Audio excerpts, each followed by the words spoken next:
All right, we are now recording. All right, welcome everybody to the JBBS office hours. As always, I am your friendly JBBS program manager, Becky. With me is your other, maybe not so friendly, just kidding, program manager. Hi, Kelly.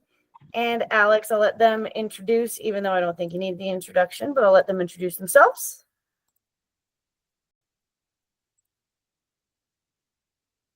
Thanks for hopping on, everybody. Kelly Russell, good to see everybody today. And thanks for being here, as always. Appreciate you all.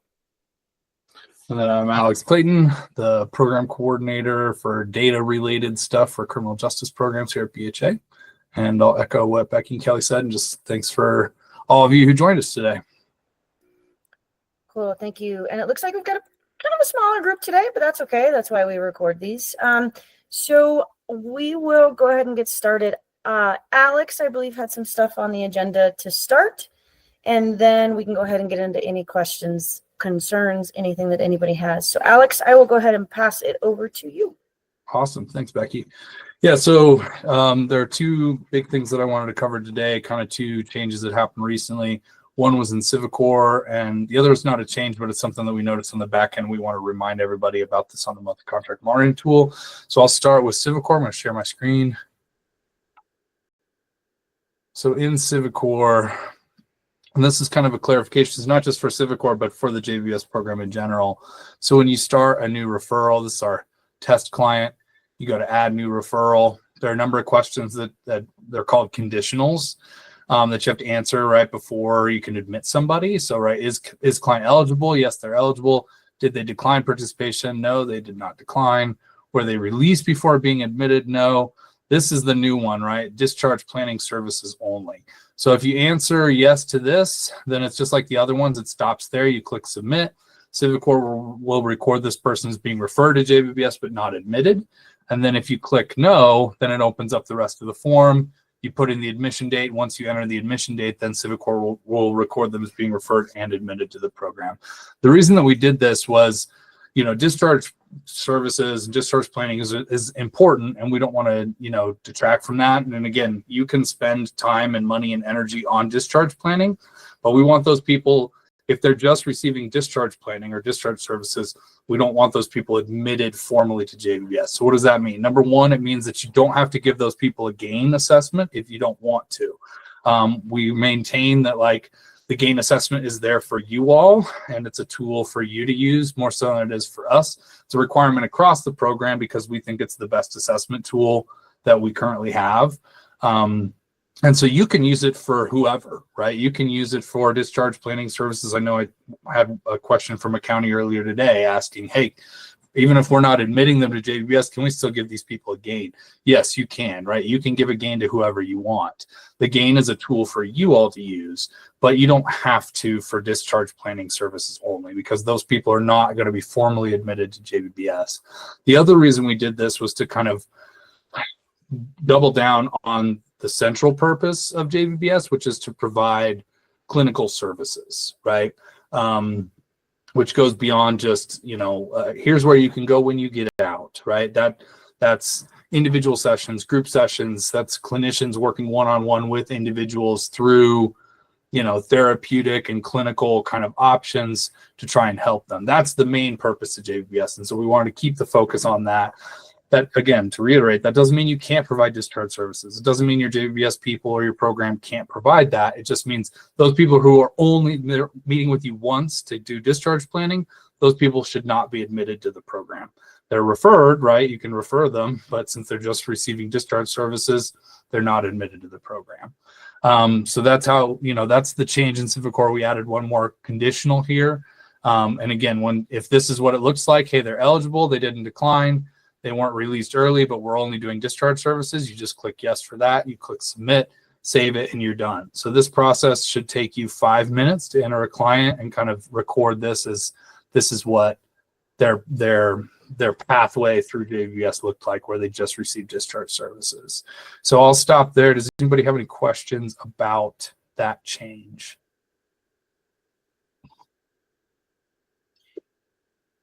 Yeah, go ahead, April. Hi, thanks. Can you hear me okay? Yes. Good. I sometimes sound like a squirrel, so I appreciate you not laughing at me if I do. I was really hoping you would this time, April. Every time. That's not nice, Becky. My question is, if we say that we are doing discharge planning services only for them, and that they're not admitted to the program, are they a JBBS client? Technically, so it depends on how you want to define client, right? Like we could define, I would say a client is anybody who gets touched by JBBS services, right? That's how I would define it. Now I would define admitted client as somebody who's formally admitted to the program. Okay. So I think we like to keep the client definition kind of loose because there are a lot of people that receive services from JBBS, whether they're discharge planning or yoga or a backpack or Narcan. Those people have been touched by JBBS dollars, so I would call them a client. Anybody who's recorded in question 1 of the monthly contract monitoring tool, they're a client. And then I would define admitted client as somebody who's been referred and officially admitted, and they're receiving those kind of specialized services, those clinical and therapeutic kind of sessions. Does that make sense? It does. And I asked specifically because if we can't classify them as a client, then really the grant funding shouldn't cover them, right? So the way that you described it is good. That's good. Yeah. And we want to keep that as broad as possible. And then, like I said, we'll say admitted client is somebody who's formally admitted. For sure. Okay. Thanks, Alex. Yeah. Thank you, April. Other questions about this discharge planning services or the change in Civicor, anything like that? Awesome. So yeah, we wanted to keep it as a minimal change. It's just one more additional qualifier. The other thing that this is going to help us out with down the road, we're going to be able to look at recidivism rates, not just for referred versus admitted, but we'll be able to look at recidivism rates for people who just received discharge services versus those who aren't eligible, or recidivism for discharge services versus those who got released early. So we'll be able to split up that referral bar, which right now is just one bar in the dashboard. Now we're just looking at referred versus admitted. This will get us a little bit more of a fine-tooth comb on what recidivism rates look like for different types of people who don't get admitted to JBS for different reasons, if that makes sense. So we're kind of trying to plan ahead and have more data on the back end to be able to analyze, you know, do discharge services do something, right, compared to somebody who's not eligible or somebody who's declined, and does being admitted to the program do more than somebody who just receives discharge services? So it'll help inform us down the road, you know, and if we see a big difference with discharge planning, then maybe that's something we can focus on going forward and making sure that that's a more robust component of the JBBS program. But we won't know that unless we collect this information, so that we can make those determinations down the road. So cool. All right, so I'll stop sharing that. So the other one has to do with the monthly contract monitoring tool. And this came up recently. It's mostly has to do with the MAT questions, right? The MAT questions. So we've had some pretty good responses. Just recently, I had a couple though. So where they answered question 1 and it was a certain number, you know, let's say 80. And then question 1's that big umbrella question. How many people get touched by JBBS services? Whatever it is, backpack, MAT medications, yoga, CrossFit, right? Discharge planning, right? They get touched by JBBS services in some way, shape, or form. That's question 1. It's the biggest number on the sheet, right? So I had a county answer this and say, okay, we had 80. And then question 2 is, okay, of these individuals, how many of them got MAT services? And we're trying to figure out what percentage of the total population of people that are touched by JBBS dollars, what percentage of that is just MAT services? So they answered 80 for question 1, and they answered like 137 for question 2, which should be, in theory, impossible, right? Because if these people are getting MAT services through JBBS, then question 1, the answer to question 1 should always be a bigger number than the answer to question 2. In stats, we call that a subset, right? Question 2 is always going to be a subset of question 1. So just make sure when we ask about MAT services on here, we're not asking about your total MAT program, you know, that's only partially funded by JBBS. We're talking about what portion of the people in your MAT program are paid with JBBS dollars. For some of you, that's 100%, right? JBBS pays for the whole MAT program. For others, it's a tiny portion. Maybe you're paying for, you know, just the injectables for 5 people a month, right? Whereas the rest of the MAT program gets paid for through other funding streams. That's fine. We're not asking for the total number of MAT clients. We're asking for the total number of MAT clients that are paid for or touched by JBBS dollars. So hopefully that makes sense. Again, for most of you, it's been consistent. This hasn't been a problem at all. But, you know, when I get these monthly contract monitoring tools back and the answer to question 2 is a much larger number than question 1, I scratch my head. I'm like, what is going on here, right? So just to clarify, right, question 2 and question 3, which is how many people are admitted, those answers should always be a smaller number than question 1, because question 1 is the big umbrella, big net, how many people got some form of JBBS service, you know, or some service paid for by JBBS. The other one, and this is something else we did an analysis on here recently, has to do with the MAT questions down here. So in the MAT section, question 4 is how many people, you know, got MAT treatment paid for by JBBS. And to reiterate, that is the exact same question as question 2 above that I just highlighted. So those 2 numbers should always they should be the exact same number. But right after that is this one, how many people are receiving MAT services paid for by JBBS were released this month and provided with resources to continue treatment after release. We call this the MAT transition question. So how many people in the MAT program are getting resources to transition to the community and continue MAT treatment? I think we can all agree somebody's getting MAT services in the facility and they're released and they have nowhere to continue those services. That's a bad thing, right? Those people are going to struggle with their health, or they're going to relapse, right? They're going to turn back to what they were doing before they were receiving MAT treatment. So this number, and I could bring up the stats, but I won't do it now. This number was really low for all of us, and not every facility, but most facilities, the number of people receiving MAT services was much higher than the number who were getting information upon release. So 2 things. The most important one is not the number, it's the make sure that people who are in the MAT program you have some sort of consultation with them before release to say, here's where you can keep getting, you know, it could be a packet, it could be a 1 sheet, a 1-pager, could be something like that, but some sort of resource that says, when you're out, here's where you go to get more of the MAT meds or get more MAT treatment. That's really important. Every single person that goes through the MAT program should leave the facility with information about where to continue that MAT treatment outside. And if you need help with that, or if you need us to assist, or, you know, if you want us to do some research for you or type up that 1 page, like, I'm happy to help in any way possible, because it's really important that those people are getting that information upon release. If not, we could be putting them in a very bad situation. And then all the good work that we did in the facility goes for nothing, because they get out and they go back to doing what they were doing before. So that's number 1. Number 2, make sure when you're doing that those numbers get recorded here properly, right? So if in theory, every person who goes through your MAT program is getting information upon release about where to go, then all you need to do to answer this question is how many people were released that were in the MAT program this month? And that should be the answer here, right? And that should make it a lot easier to track, because then you don't have to say, okay, well, how many people did we give this to? You know, you just say, okay, I know we give every single person information upon release about where to get more MAT treatment. So how many people were released that were in the MAT program that were paid for with JBBS dollars? And that should make that number a lot easier to get. And then these numbers will rise. I think the average across all facilities was 21%, right? Now I expect it to not be 100%, because there are some people that are in the facility for multiple months. It's not like everybody in your MAT program gets released that month. So I don't expect those numbers to match. That'd be weird. But being at 21%, I doubt that only 21% of people in the MAT program are being released every month. And so we want to try and get that number higher for our reporting. But more importantly, like I said, we want to make sure people who are in the MAT program get resources upon release so that they can go and continue that after they get out. Becky, Kelly, do you have anything you want to add to that? I don't. I think that covered everything very well.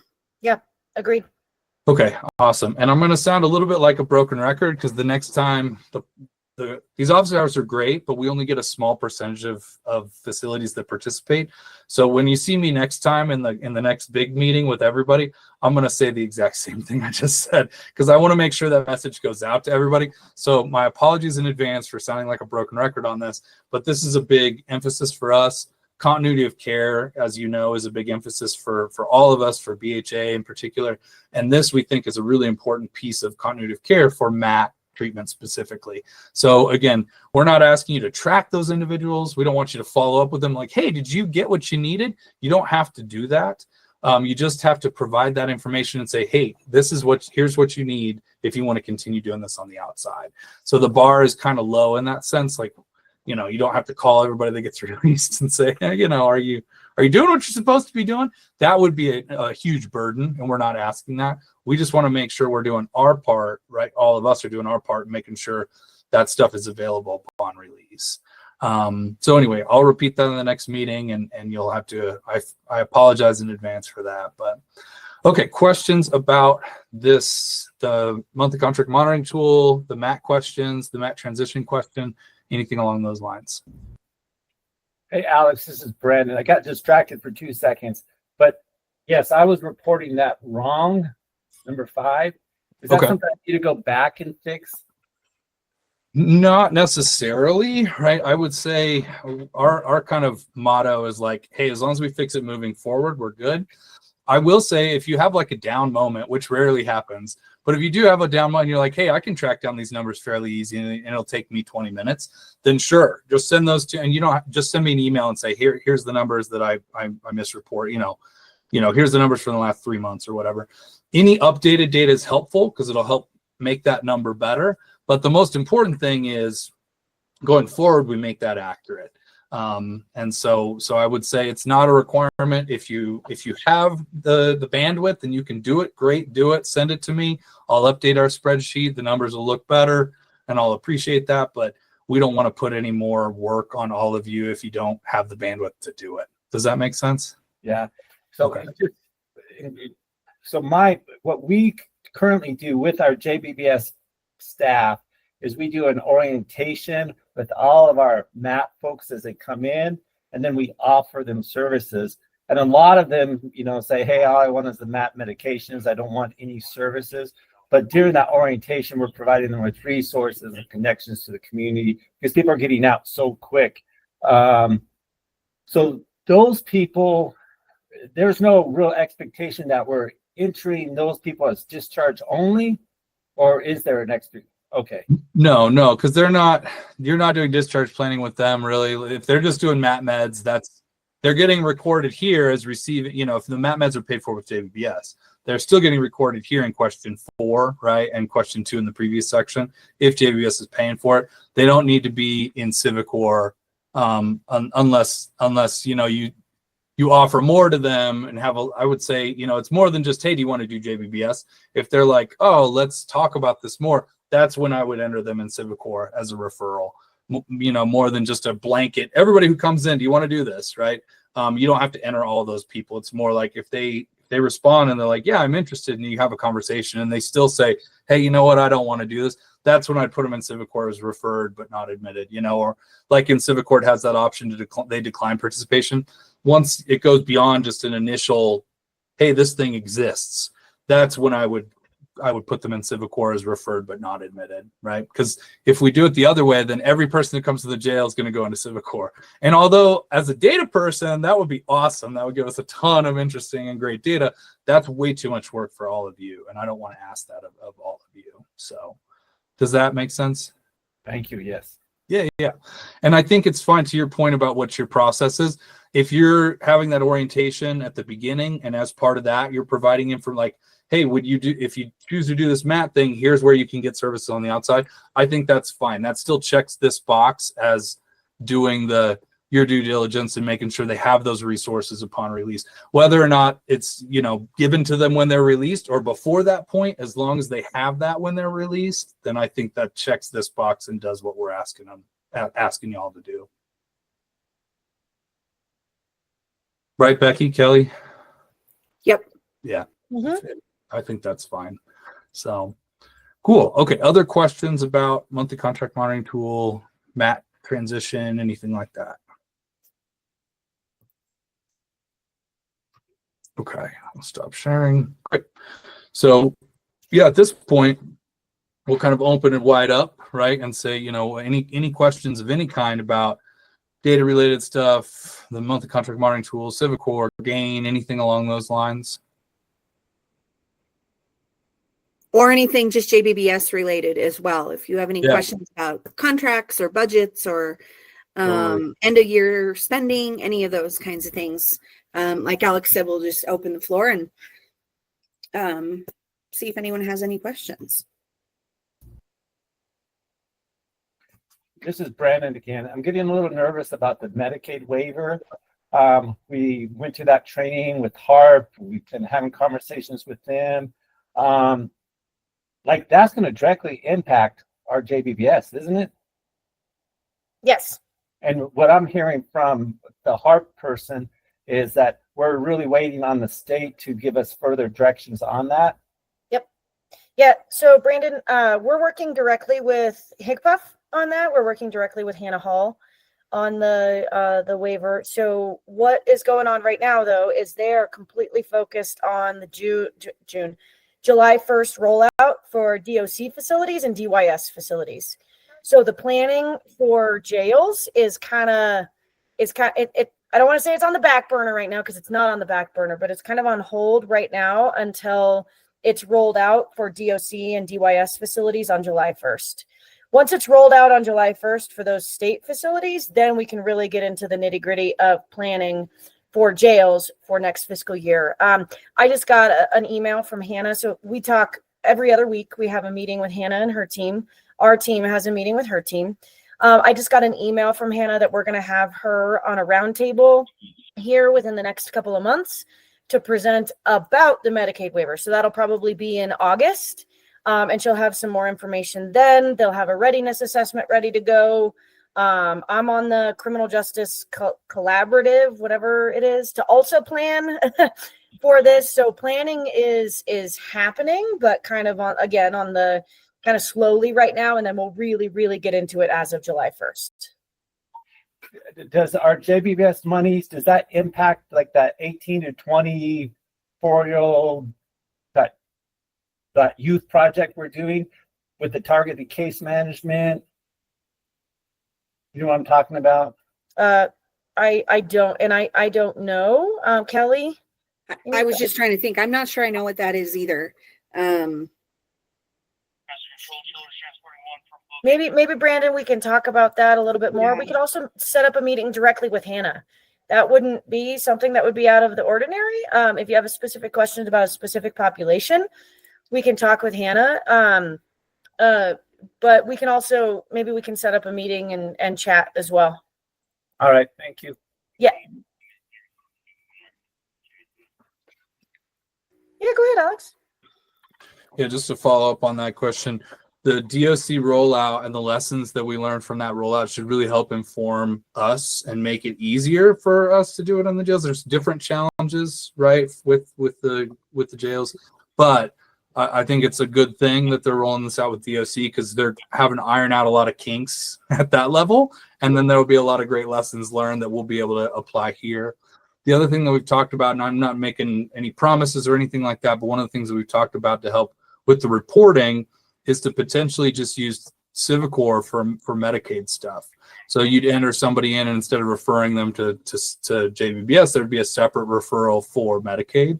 And then you can just run reports through Civicor, because we're trying to think real critically about how can we do this reporting for Medicaid without creating like a new system and a new massive burden and all that stuff. So, there'll be less people that'll be entered into Civicor for JBBS, and then those people will be entered in for the Medicaid thing. But if we can use the same system, that's what we've been talking about. So just want you to know that we're trying to think about ways to make that an easy process, an easy transition, and use existing systems and even potentially the monthly contract monitoring tool, things that you're already doing, and collect that required reporting information through those tools so that you don't have like a new form to fill out every month and an extra thing, an extra this. We're trying to be really intentional about how we're going to go about that.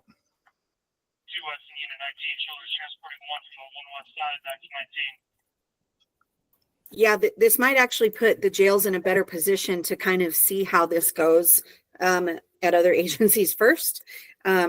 Might actually be more beneficial in the long run. So we so you all in your jail settings can, hopefully there'll be a even better process in place.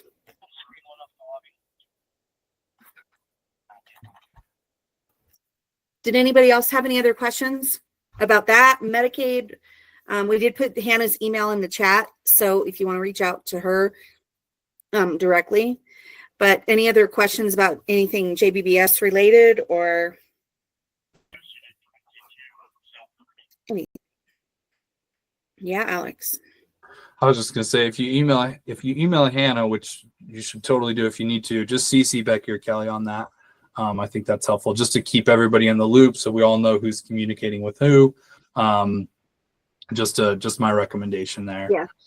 Thank you for saying that. I think that's a great idea. Yeah, thanks, Alex. Yeah, of course.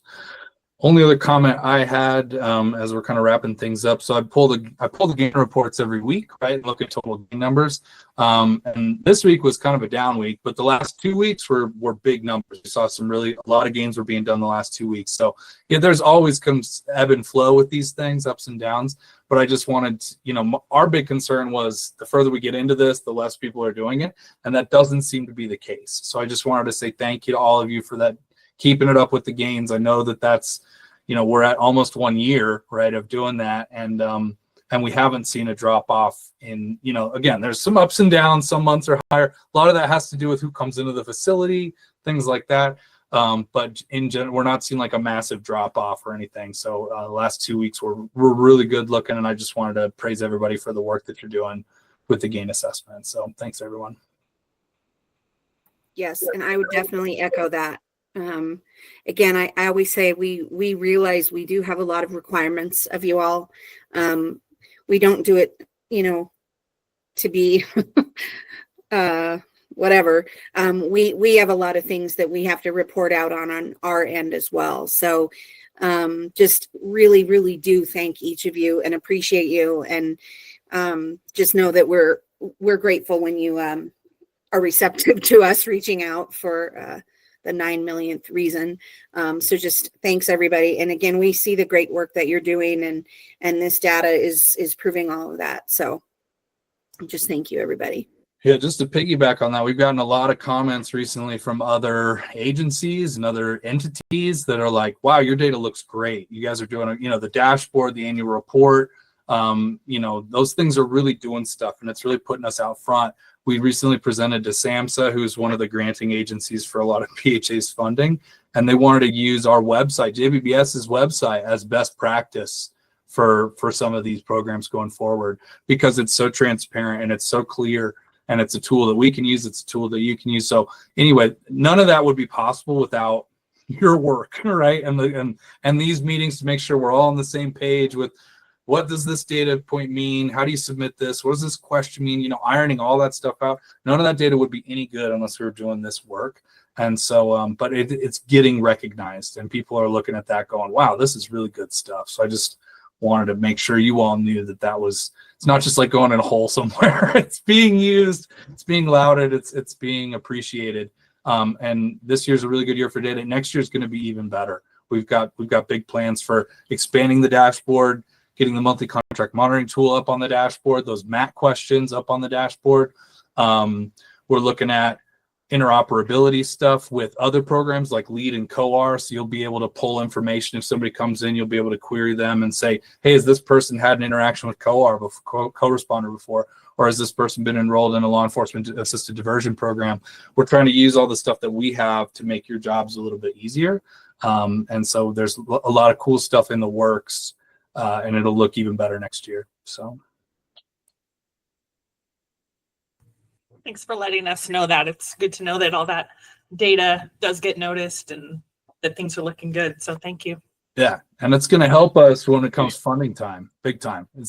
For us to be able to say with a high degree of confidence, like JBBS reduces recidivism, there are a lot of programs that can't show that they're doing what they're supposed to be doing, and we can show that now. So that's cool stuff and worthwhile, and it should really help us when it comes to funding decisions and defending the program going forward. And that's my big goal. I don't do this because numbers are fun, even though they are. I do this because I want to make sure JBBS gets to keep its funding and grow the program if we can. So thanks for not blocking our email addresses. Yeah, no joke. You don't also very often hear numbers are fun in a meeting like this. April, yeah, April's on my team. There we go. Yep. And I just want to echo what Alex and Kelly are saying. And what's cool is even our agency is noticing what we're doing with JBBS and with our data. And that's super cool and kind of using us as an example for other programs within the state, which is really cool. And thanks for kind of putting up with us. And when Alex just randomly shows up to a meeting, thank you for putting up with that. So just appreciate you guys and appreciate everything you're doing. What other questions, concerns, anything? Like Kelly said, JBBS, data, gain, anything you need from us at this point. This is your time. Or just bug us in our individual meetings. That's cool too. Going once. Going twice. All right, we're going to go ahead and call. All right. So, we'll go ahead and, it's funny. I always hear we'll give you back your time. And usually it's like 3 minutes. And it's like, again, we'll go ahead and go change the world. So nobody's going to change the world in 28 minutes, but it's not 3. It's 28. So I appreciate everybody being here. Appreciate your feedback, questions, everything. We will schedule another call for probably late summer is what I'm thinking. Vacations are going crazy right now. I will be on vacation for 2 weeks in July as well. So if you need anything, please get in contact with me before July 3rd, because I'm going to be going on vacation for 2 weeks after that. So with that, thank you, everybody. I will post this recording to the website as soon as it downloads and I can get it uploaded to our comms team. So just heads up, if anybody needs this, if anybody has questions, they can go ahead and access this on the website. Alex, did you have one more thing?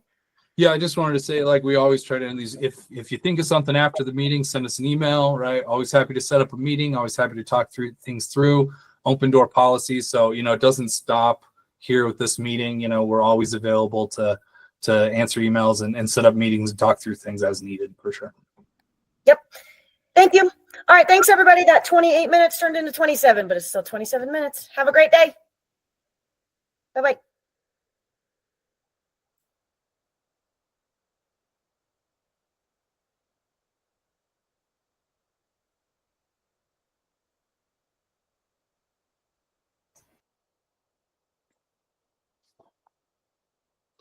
Boom. Did you end the All right. recording?